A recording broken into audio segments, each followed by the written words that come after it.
Audio Jungle.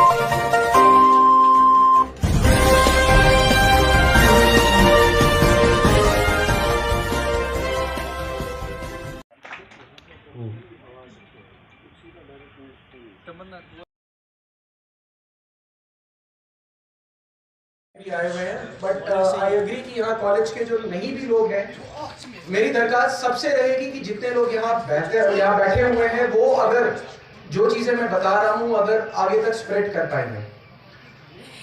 मुझे यहाँ पे इनवाइट करा गया है कि मैं यहाँ कवर करूँ कौन से अपॉर्चुनिटीज अवेलेबल हैं इंडियन आर्मी में एनरोलमेंट पाने के लिए। सबसे इम्पोर्टेंट चीज जो मुझे खुशी है कि यहाँ पे मैं देख पा रहा हूँ कि यहाँ पे खाली मेन नहीं, यहाँ पे वुमेन का भी रिप्रेजेंटेटिव अवेलेबल है और मुझे बताया गया कि यहाँ पे डायरेक्टर एजुकेशन भी अवेलेबल है। तो मैं उनसे भी दरखास्त करूंगा कि जो ये चीज मैं बोल रहा हूँ अगर ये थोड़ा सा आगे स्प्रेड कराया जा सके, बिकॉज समहाउ बहुत कोशिशों के बाद भी आधे अभी लोगों को पता नहीं है कि इवन वुमेन के लिए इंडियन आर्मी में रिक्रूटमेंट भी ओपन हो चुका है। पहले खाली ऑफिसर ग्रेड में।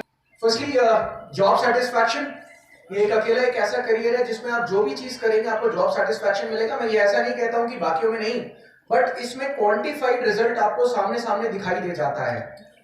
एग्जाम्पल अगर मैं अभी जा रहा हूँ जगह जगह जाके मैं लेक्चर्स ले रहा हूँ, तो बाद में जितने भी एस्पिरेंट्स हैं वो लोग जब भर्ती में आते हैं और उनमें से कुछ भी आके बोलते हैं कि अगर हम उनको जॉब दिला पाए और उनको गाइड कर पाए वो फायदा मिलेगा। अगर कहीं सिक्योरिटी प्रोवाइड कर रहे कुछ लोगों को मदद मिली, कहीं पे अगर कोई आपदा आई है, नेचुरल डिजास्टर आया है और वहां जाके इंडियन आर्मी मदद करती है, तो we directly come to know कितने लोगों को हम हेल्प कर पाए। So we are at least satisfied that there was something which we could do. Professional advancement, that this is among the only careers wherein हर जने को हमेशा जो भी जिसने ज्वाइन करा है उसको हमेशा मोटिवेट करा जाता है कि वो जिंदगी में आगे एडवांस हो, चाहे वो हो उन कोर्सेज के माध्यम से जो हम उन्हें कराते हैं या फिर अगर वो जो भी एजुकेशनल बैकग्राउंड से आए हैं, we motivate them to gain more. 12th करके आए हैं, वी मोटिवेट देम कि आप ग्रेजुएशन करिए। We have a path with IGNOU, because of which आप जहां पे भी पोस्टेड हो वहां पे आप एग्जाम्स वहीं पे रहते हुए दे सकते हैं while you are still on parade, which is usually not there in any other jobs. Next, variety and adventures. You get a chance to be serving all over India and doing plethora of jobs, which usually is not there anywhere else. अगर आप एक software engineer हैं, आप कहीं पे job कर रहे हैं इन पर्टिकुलर फील्ड, तो आप एक ही टाइप का काम करेंगे। I never thought when I joined Indian Army कि किसी दिन मैं यहाँ खड़ा हूँगा या वैली में घूम घूम के मैं लेक्चर्स दे रहा हूँ, लोगों को मोटिवेट कर रहा हूँ, लोगों को गाइड कर रहा हूँ कि कैसे वो आर्मी में ऑफिसर बन सकते हैं या वो रजिस्ट्रेशन करके एनरोल हो सकते हैं एज अ सोल्जर और as a JCO. Adventures, well the only particular employment wherein अगर आप वॉलंटियर करते हैं तो आपको ना सिर्फ आपके जॉब में रहते हुए इंडियन आर्मी और गवर्नमेंट पूरा आपके पैसे पे करती है उस पर्टिकुलर कोर्स को करने के लिए और साथ में आपको एक सर्टिफिकेट भी देती है। इकोनॉमिक स्टेबिलिटी, इसके बारे में मैं थोड़ा सा डिटेल में बाद में कवर करूंगा। सोशल स्टेटस है ही है, एक ओहदा अपने आप, जो इंडियन आर्मी की यूनिफॉर्म पहने कोई भी कहीं घूम रहा है वो साथ में रहता ही है, कहीं पे भी जाता है थोड़ा सा एक उसको आवाज मिल जाती है, एक इंपॉर्टेंस दे दी जाती है। Okay, now why Indian army recruitment? अभी आई नो दो मुझे यहाँ पे जो गवर्नमेंट की पॉलिसीज है उसके बारे में यहाँ पे बुलाया गया है बोलने के बारे में। हाउएवर एक चीज बहुत इंपॉर्टेंट है जो मैं कवर करना चाहूंगा। आज की डेट में इंडियन आर्मी का एनरोलमेंट ओपन है अगले आने वाले एक साल में जो भर्ती होने वाली है उसके बारे में।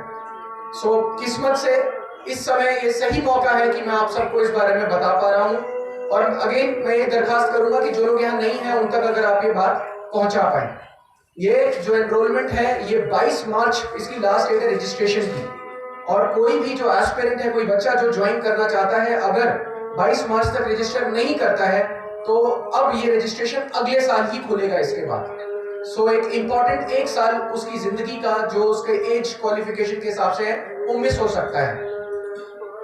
कुछ किस्मत से, कुछ कारणों की वजह से यही टाइम है जब एग्जाम्स भी चल रहे हैं बच्चों के। इस साल सर्दी ने भी कुछ ऐसा प्ले करा है कि जब यूजुअली जब तक तो बर्फ पड़ना बंद हो जाती थी, बट वो नहीं है, तो कई ऐसी वादियां हैं जहां पे हम जा नहीं पा रहे हैं और हम ये लेक्चर्स दे पा रहे हैं। तो इस वजह से मैं जो मीडिया भी यहाँ मीडिया पर्सनल है उनसे भी दरखास्त करूंगा कि वो ये बात को अभी भी फैलाएं। अभी भी 10 दिन और हैं और जो लोग रजिस्टर करना चाहते हैं, ये मैंने कई जगह पे फैलाया है, इसके जगह जगह पे मैंने पोस्टर्स भिजवाए हैं जहां पे ये पूरी इंफॉर्मेशन है। अब अगली चीज, क्या वो एजुकेशन क्वालिफिकेशन है और क्या सिस्टम्स है। एक प्रॉब्लम सिस्टम जो है वो है अग्निपथ स्कीम। तो यहाँ जो मैंने अभी समय लिखा हुआ है वो 5 अग्निपथ के जो कैटेगरीज है जिसमें लिस्ट करता है उस बारे में। इसके अलावा ऐसा नहीं है कि आज की डेट में अग्निपथ स्कीम के सारे जो कैटेगरीज है सिर्फ वही एनरोलमेंट के लिए पॉसिबल है। 2 से 3 कैटेगरीज अभी भी हैं जहां परमानेंट एनरोलमेंट पॉसिबल है। पहले अग्निपथ स्कीम के बारे में क्या कैटेगरीज हैं उनके बारे में कवर करता हूं। पहला, अग्निवीर जनरल ड्यूटी। एक बच्चे को मात्र 10th में 45% मार्क्स उसके अगर आए हैं और हर सब्जेक्ट में 33% मार्क्स आए हैं, मैं रिपीट करूंगा, 45% एग्रीगेट और 33% इन ईच सब्जेक्ट, तो Agniveer general duty man oblique women इसमें अप्लाई कर सकते हैं। Age 17.5 to 21, that is it. Women के लिए अभी इस समय कोर ऑफ मिलिट्री पुलिस यानी हमारी जो आर्मी की जो मिलिट्री पुलिस जो विंग है सिर्फ उसमें एंट्री खुली हुई है। अगले साल से उम्मीद है कि बाकी विंग्स में भी खुल जाएगा। इसके बाद अग्निवीर टेक्निकल, रिक्वायरमेंट है कि इंटरमीडिएट करा हो साइंस से, 50% मार्क्स उन्होंने लिए हों और हर सब्जेक्ट में 40% लिए हों, तो वो अग्निवीर टेक्निकल में एनरोल करे जा सकते हैं। साथ ही में अगर उन्होंने आईटीआई के कुछ कोर्सेज करे हों, जैसा यहाँ आप देख रहे हैं स्ट्रीम्स दी हुई है, अगर उन्होंने ये आईटीआई के कोर्सेज करे हैं तो भी वो एप्लीकेबल हो जाते हैं। नॉट ओनली दैट, आईटीआई का कोई भी ये डिप्लोमास करने के बाद उनको बोनस मार्क्स भी दिए जाते हैं। अब फायदा, कोई एक स्टूडेंट है जिसने सिर्फ 10th करा है और उसके बाद वो 2 साल का या 3 साल का डिप्लोमा कर लेता है, यानी उसने साइंस से 12th करानी, उसके बाद भी वो अग्निवीर टेक्निकल में एंट्री ले सकता है।